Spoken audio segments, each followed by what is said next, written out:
Dear friends, welcome back with another machine on the Van Hub, which is SecTalks. This machine is not so difficult, or maybe this just the beginner level. However, we need to take the some sort of standardized methodology. Otherwise, you will get lost. Before we start, if you don't mind, please subscribe to my channel and leave some up. This will help me with YouTube algorithm. So enough talk, let's just get started. Of course, I've already imported this image to the VirtualBox. And now we can head over to Linux VM. First of all, we need to discover the IP address of the target. The utility I'd like to use, as always, would be NetDiscover. After all, Kali Linux and the target machine stays at the same network. As you can see over here, the IP address of the target could be recognized as 253. So what are we going to do next? We need to do port and surf scanning with a map. Although you can use other tools, but the map is most powerful. Actually, this is the industry standards when you're trying to find open port number and running surface. Okay, so of course, to save time of this video, I've already done that earlier. So now we just get out its result. And as you can see over here, I used the options like scene scan, the version scan, the version of surface, and also the default script scan. For different surface will have its own script or default script, and followed by the -p to do the full range port scan. The last option for all is ON to output the result into this file. Of course, Nmap can support other formats, and also you can notice here the IP address has been changed since I did the machine the first time, but this doesn't matter. So from the Nmap scanning results, we can know that the target has only one open port number, 80, which is running HTTP service, and also the version information, Apache 2. And also underneath it, we can see the title. And from the title, we can know that the target is running CMS Qt News.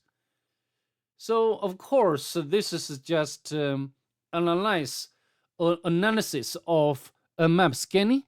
So next we need to go to the immersion stage by manually or automatically. Okay, immersion.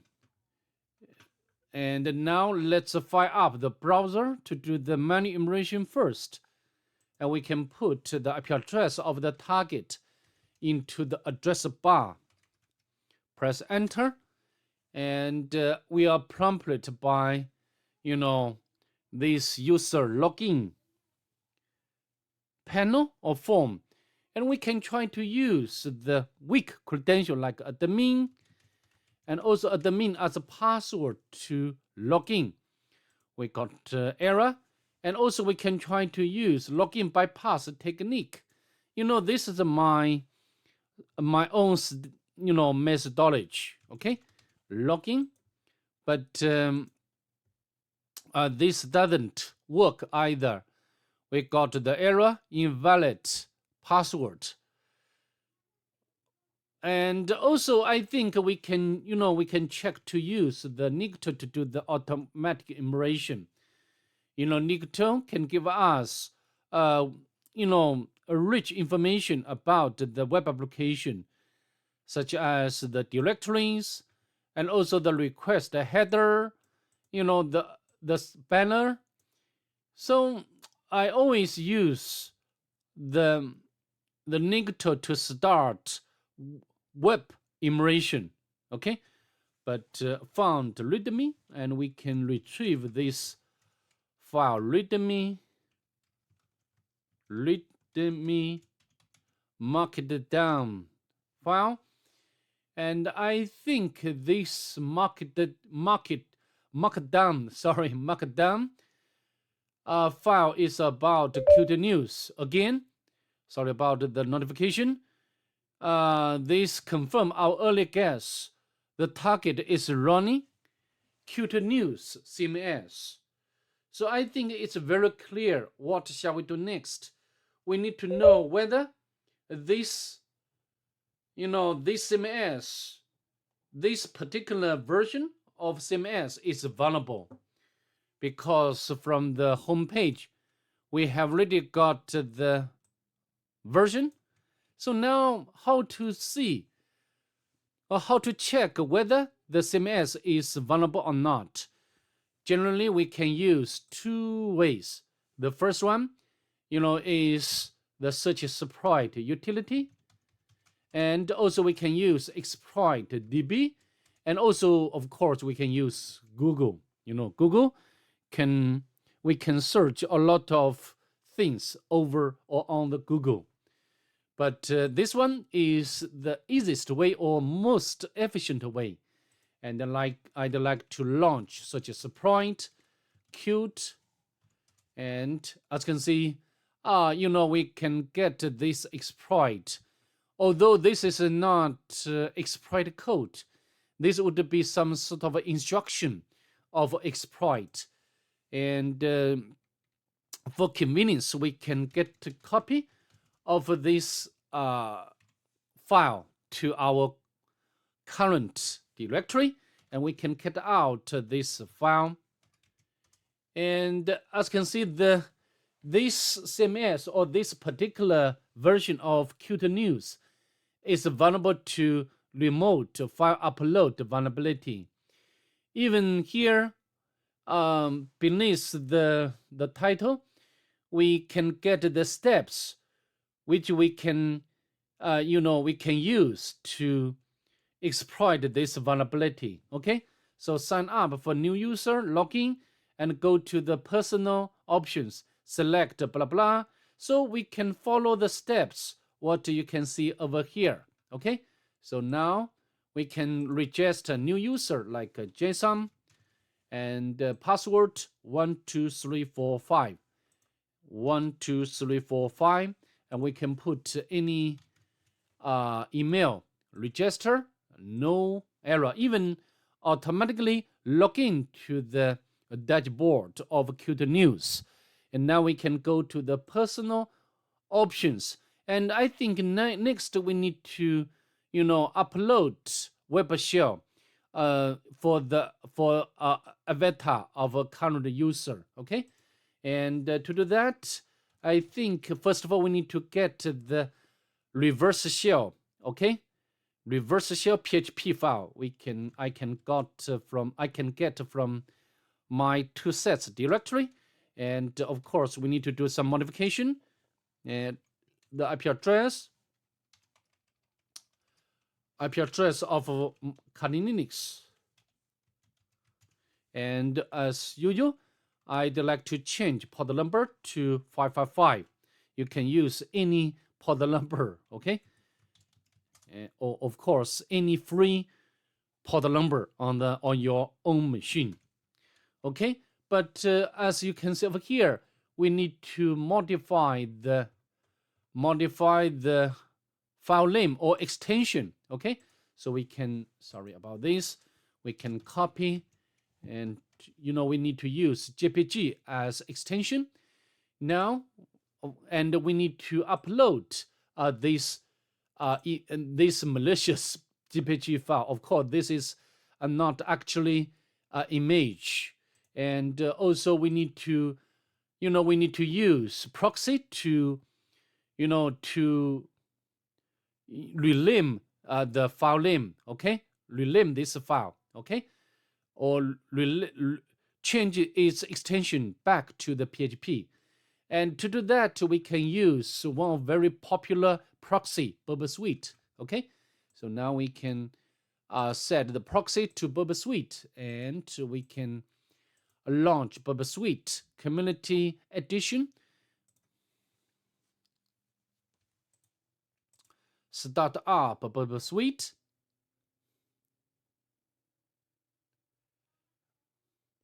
And then we can, enable intercept. And now we can browse, navigate to our working directory, which is simple. Yeah, this machine, to some extent, is simple. Okay, so the simple.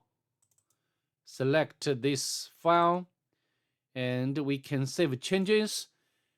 So here, BurberSuite has intercepted the request from the client or from the browser, and we need to change the extension back to PHP. Otherwise, this file cannot be interrupted properly. PHP, and then we can forward.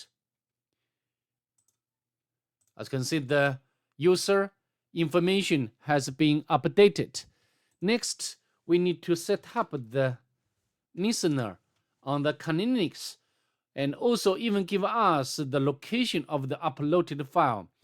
And the pattern of the file name has been changed after we upload to the target machine. And we can copy this part of the URL, and we can put over here. So this would be the shell original file name, and this would be the username. Just now I created the username JSON. So now we can copy, and of course I think we can turn off the proxy, and we can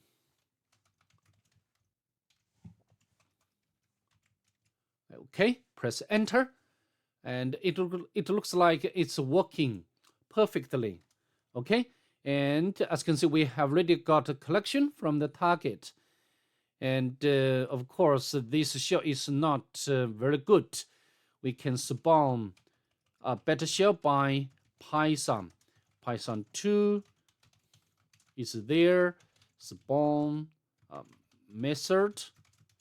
Okay, also we can export term variable, and then we can clear screen when necessary to get a bigger space on the screen. Okay, so next we need to do some local immersion to elevate our privilege. Only one normal user and nothing here. So we can go to OPT directory, go to backups, nothing here. HTML. Oh, so many directories and files. Maybe we can upload the Nymfia shell script to do the automatic immersion. Okay, and I've already got this script ready. In order to upload this file to the target, we can set up a web server on the Canonics, and then we go back to the shell of the target. We can use wget to upload, and we can make it executable, and then we can run it. Okay.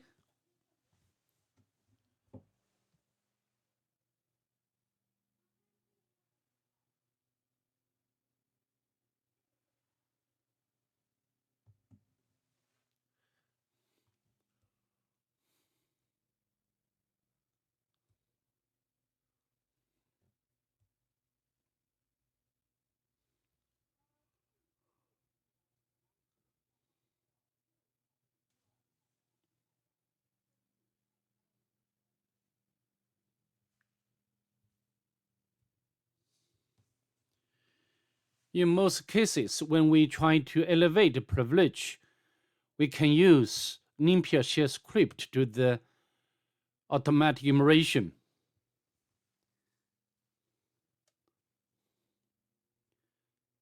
Okay, it's done, and then we can scroll up. and we need to look for something interesting or vector which can help us to elevate privilege.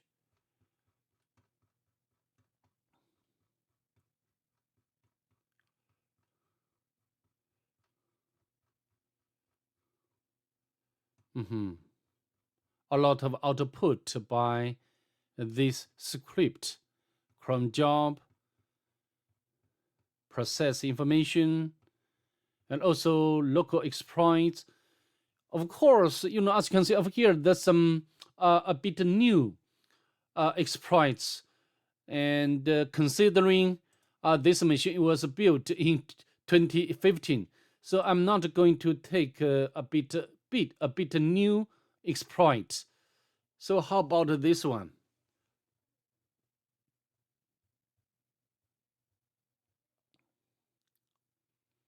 So how about this one? We can copy its address, and then we can download this code, and we need to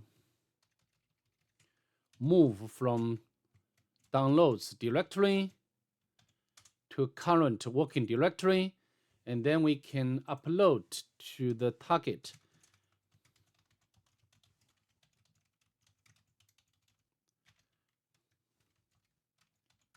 And we need to compile this code with GCC.